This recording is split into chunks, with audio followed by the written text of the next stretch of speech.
This is a great clip of former Israeli Prime Minister Golda Meir spitting facts, as they say.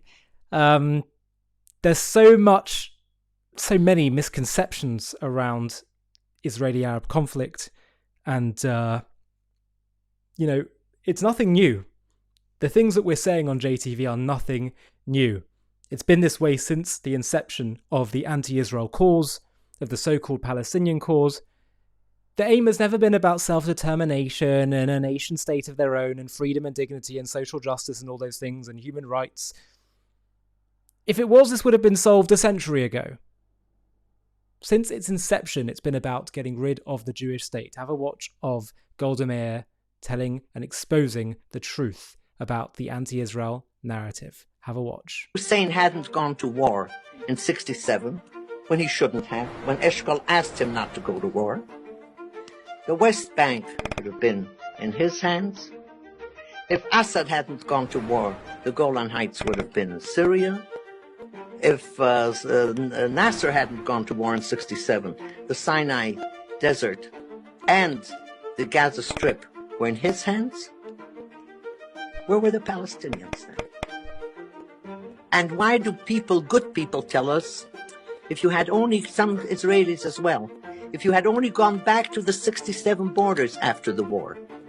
Then I always ask a foolish question, but I haven't heard one single wise answer.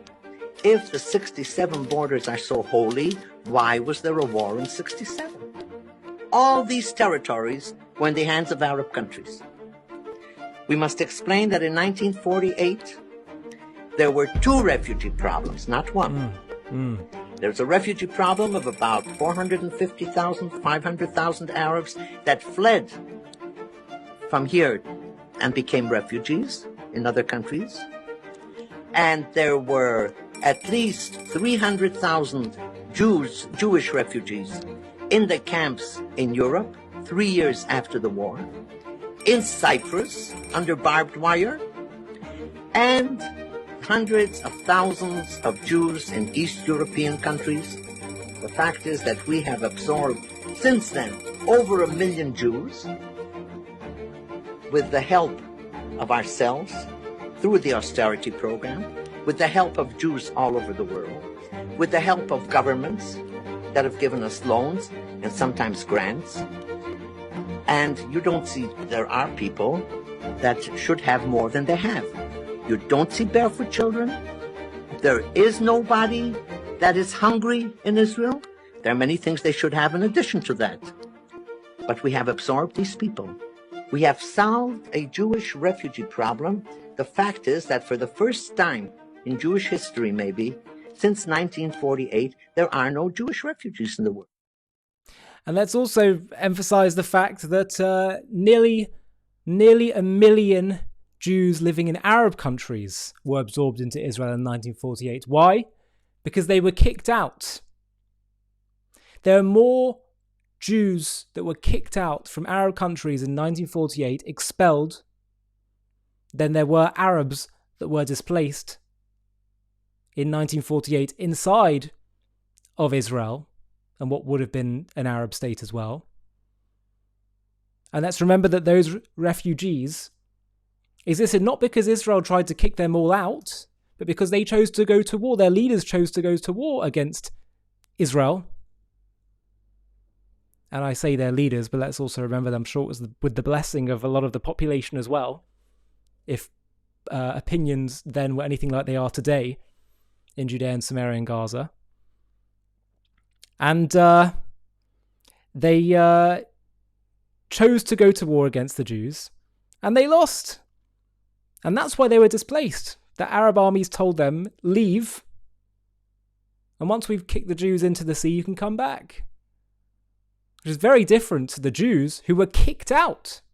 The proof that the Jews didn't try to kick out all the Arabs is that you have 2 million Israeli Arabs, 20% of Israel's population, are Arabs that weren't kicked out, that chose to stay, that didn't leave. I'm not denying that some had to flee from war, but many were also told to leave. The other thing that I'm sure inevitably some people will say is they'll say Doesn't this show that Jews are all just, all European and Israel's just a European project? No.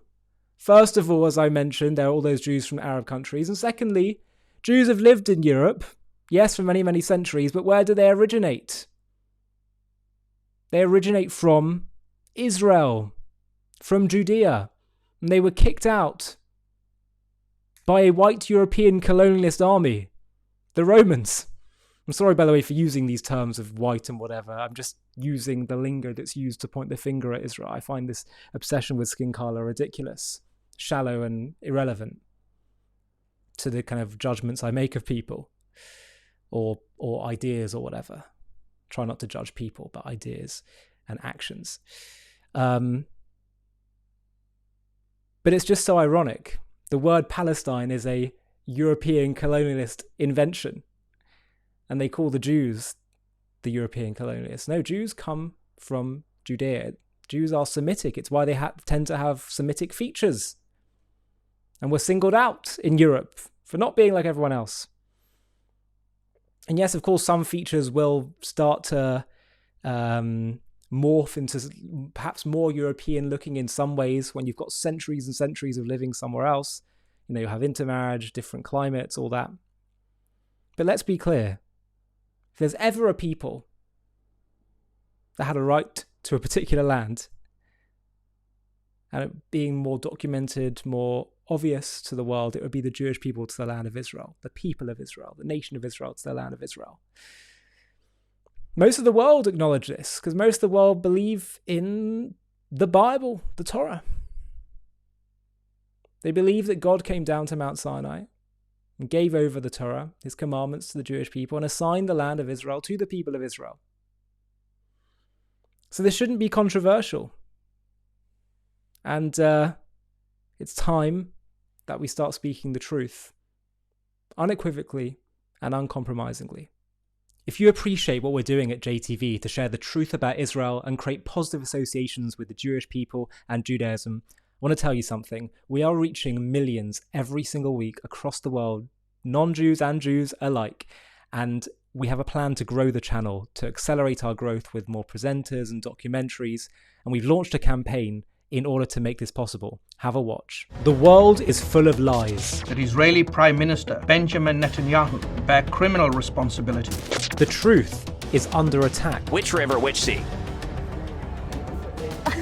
So you don't know the From the media to the UN to celebrities, lies reign supreme.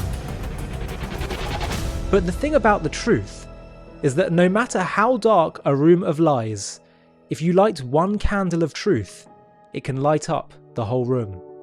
That's why I created JTV, the global Jewish YouTube channel. We have been lighting the flame of truth on social media. We believe that the key to defeating anti-Semitism isn't just in fighting the hate, but it's about creating pro-Semitism and sharing the truth. There's nothing inevitable about anti-Semitism. We just need to tell our story with confidence, pride, and love. We believe that telling the truth, exposing the lies, and sharing the wisdom and beauty found within the Jewish story and the ideas of Judaism can transform the world. We're reaching millions of people all around the world from all backgrounds and perspectives. Every day we are transforming people's views about Israel, Jews, and Judaism. How do we know? Because they tell us. But there's so much more we can do. It's time for us to build a team to accelerate our growth and produce way more content that can appeal to even more people. We want to hire more presenters, start doing documentary series, and way more. And if we do that, JTV will start competing with the other big media players who peddle anti-Israel narratives. And that's where you come in. I'm asking you to please partner with us on our journey to spread the truth to the entire world by donating whatever you can to this fundraiser. Together, we will harness the power of social media to shine the light of truth to the whole world. Thank you so much for your support.